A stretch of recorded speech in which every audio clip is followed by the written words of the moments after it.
Hi friends. दोस्तों आज हम बात करेंगे एक ऐसी बुक के बारे में जो कि बहुत ज़्यादा इंपॉर्टेंट है कुछ उन लोगों के लिए जो लोग अपने आप को मैनेज करना चाहते हैं। जबकि हम देखते हैं कि वर्ल्ड में सभी लोग अपने आप को मैनेज करना चाहते हैं, तो आज की बुक समरी काफ़ी लोगों के लिए हेल्पफुल होगी। और आज की बुक समरी का नाम है managing one self by Peter Drucker, जिससे कि आपको पता चले कि आपको किस तरीके से अपने आप को मैनेज करना है। So let's begin. तो हम देखते हैं कि इस बुक के अंदर पहले के समय में क्या होता था कि कुछ लोगों को मैनुअली वर्क अलॉटेड होता था, कुछ लोग रिपीटेटिव वर्क करते थे।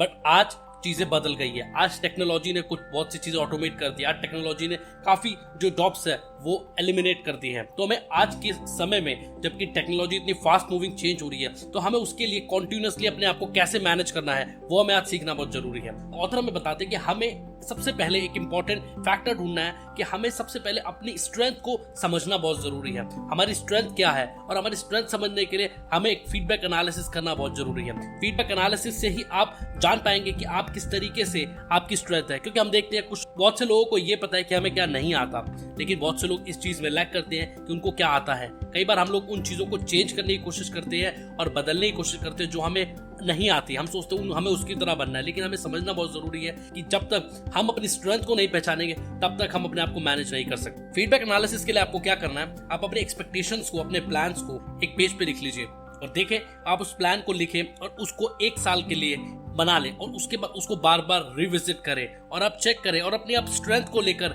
जो आपने इवैल्यूएट करके अपनी स्ट्रेंथ को निकाला है, उस स्ट्रेंथ से ही आप अपने आपको प्लान को चेंजेस करें। आप वीकनेस की तरफ फोकस ना करें। द रीजन बीइंग, अगर हम अपनी स्ट्रेंथ को और इंप्रूव करेंगे, जो हमारी स्ट्रेंथ है, तो हम उसके अंदर बहुत एफिशिएंट रिजल्ट्स ला सकते हैं। लेकिन अगर हम अपनी वीकनेस को ही देखते रहेंगे तो जाहिर सी बात है हम कहीं ना कहीं लैग करेंगे और हमारा मोराल जो है वो लो हो जाएगा। हम बूस्ट नहीं कर पाएंगे उस चीज के लिए। इसीलिए हमें अपने आप को देखना बहुत जरूरी है। हमें अपने आप से सवाल करना है, मैं एक लिसनर हूं या मैं एक रीडर हूं? मैं ज्यादा बोलने वाला हूं या मैं ज्यादा लिखने वाला हूं? मैं किस तरीके के लोगों के बीच में बैठना पसंद करता हूं, जो कि एक लार्ज ग्रुप है या फिर स्मॉल ग्रुप है? क्या मैं डिसीजन मेकर हूं या मैं एक एडवाइजर हूं? और आप उन सब चीजों पे फोकस करें और उन क्वेश्चंस के जब आपको आंसर मिले तो उन आंसर के बाद आप उन पे इवैल्यूएट करें कि आपके लिए क्या चीज इंपॉर्टेंट है। क्योंकि अगर आप अपनी स्ट्रेंथ पे फोकस करेंगे तो आपके लिए सक्सेसफुल होना इजी हो जाएगा और आप अपने आप को मैनेज कर पाएंगे। सेकंड, आप अपने ऑफिस में किस तरीके से अपने आप को मैनेज करेंगे। आपको कुछ सवाल अपने आप से पूछना है एज अ फीडबैक एनालिसिस। आपको पूछना है कि आप किस तरीके के लोगों के साथ काम करना पसंद करते हैं, आपके रिलेशनशिप अपने सबऑर्डिनेट्स और अपने एसोसिएट्स के साथ कैसे हैं।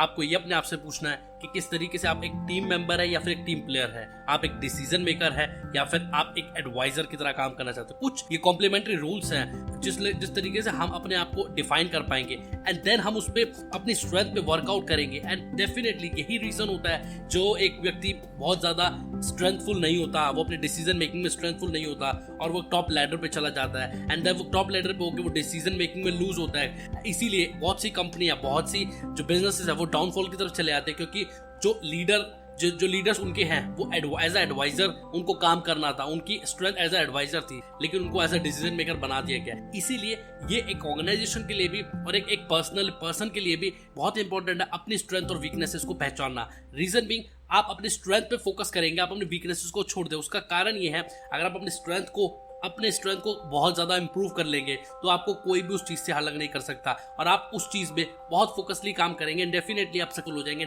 आपकी स्ट्रेंथ ही आपके लिए सक्सेस का मार्ग खोलेगी। Third, what are my values. Peter Drucker इसके अंदर पूछते हैं कि आपकी वैल्यूज क्या है। द रीजन बीइंग, वो आपको इवैल्यूएट कर, आपको मैनेज करने के लिए आपको अपनी वैल्यूज पता होना चाहिए। और वो कैसे होगा? वो मिरर टेस्ट से होगा। आपको अपने आपको मिरर में देखना है, आपको देखना है आप किस तरीके के इंसान बनना चाहते हैं, आपकी पर्सनल वैल्यूज क्या है, आपकी ऑर्गेनाइजेशनल वैल्यूज क्या है, आपकी पब्लिक वैल्यूज क्या है, आपकी एज अ कंट्री क्या वैल्यूज। आप अपनी वैल्यूज को पहचानें, आप अपनी वैल्यूज को इवैल्यूएट करें और देखें कि you are a positive person और you are a negative person. आप अपने पॉजिटिविटी पे फोकस करें और उसको चेंजेस करें और उसके अंदर इंप्रूवमेंट लेकर आए। कई बार हम देखते हैं कुछ ऑर्गेनाइजेशन में कुछ नेगेटिव लोग आ जाते हैं, ऑर्गेनाइजेशन के बिहेवियर को और उनके एनवायरनमेंट को पूरा खराब कर देते हैं। तो हमें अपनी वैल्यूज का पता होना बहुत जरूरी। Fourth, how should I contribute. ये क्वेश्चन जो होता है ये बहुत मुश्किल होता है लोगों का, मतलब इसको जवाब देना कि किस तरीके से आप कंट्रीब्यूट करें। तो आपको ये समझना बहुत जरूरी है। आपको कोई भी टास्क या कोई भी काम अगर आप कर रहे हैं, किसी एग्जाम के लिए अगर आप प्रिपरेशन कर रहे हैं, तो आपको कुछ क्वेश्चंस अपने आप से पूछना है अपने आप को मैनेज करने के लिए। किस सिचुएशन में मेरे लिए सबसे इंपॉर्टेंट क्या है, इस समय में मैं अपनी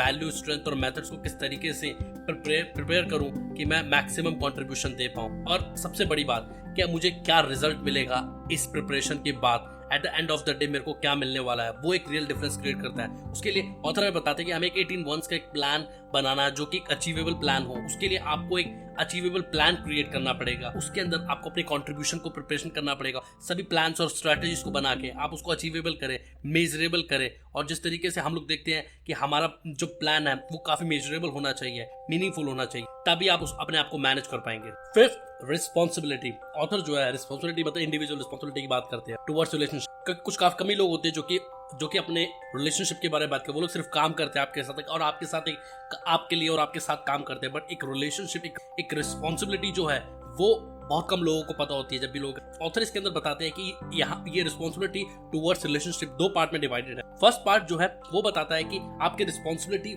लोगों के प्रति कैसी है, आप किस तरीके से लोगों से बात करते हैं, आप उनकी स्ट्रेंथ वैल्यूज को समझते हैं, आप उनकी परफॉर्मेंस को कैसे इवैल्यूएट करते हैं, आप अपने बॉस और अपने कोवर्कर्स को किस तरीके से समझते हैं और उनके साथ किस तरीके से बिहेव करते हैं। ये आपका फर्स्ट पार्ट हो गया।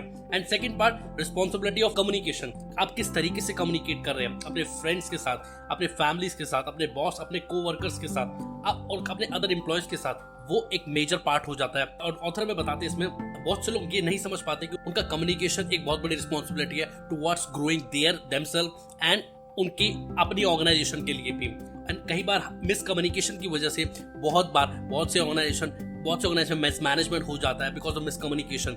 और बहुत से लोगों के लाइफ में भी उनके करियर बहुत सारे चेंजेस नहीं आ पाते बिकॉज ऑफ मिसकम्युनिकेशन। इसीलिए हमें कम्युनिकेट करना सीखना बहुत जरूरी है और हमें कम्युनिकेशन और लोगों के साथ कैसे करना है वो बहुत इंपॉर्टेंट। तो ये सभी बातें मैंने आपको बताई पीटर ड्रकर की बुक मैनेजिंग वन सेल्फ से।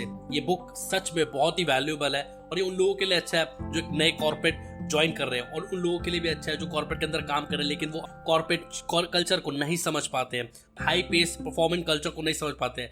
कहना चाहूंगा कि आप इस बुक को खरीद के पढ़ें और इस बुक की और भी बातों को सीखें ताकि अपने कॉर्पोरेट करियर के अंदर और भी वैल्यूएबल इनपुट्स प्रोवाइड कर सकें। अगर ये बात आपको पसंद आई तो आप इस वीडियो को लाइक करें और इस वीडियो को अपने दोस्त और फ्रेंड्स और फैमिलीज के साथ शेयर करें और मेरे इस चैनल को सब्सक्राइब करें। Thank you so much.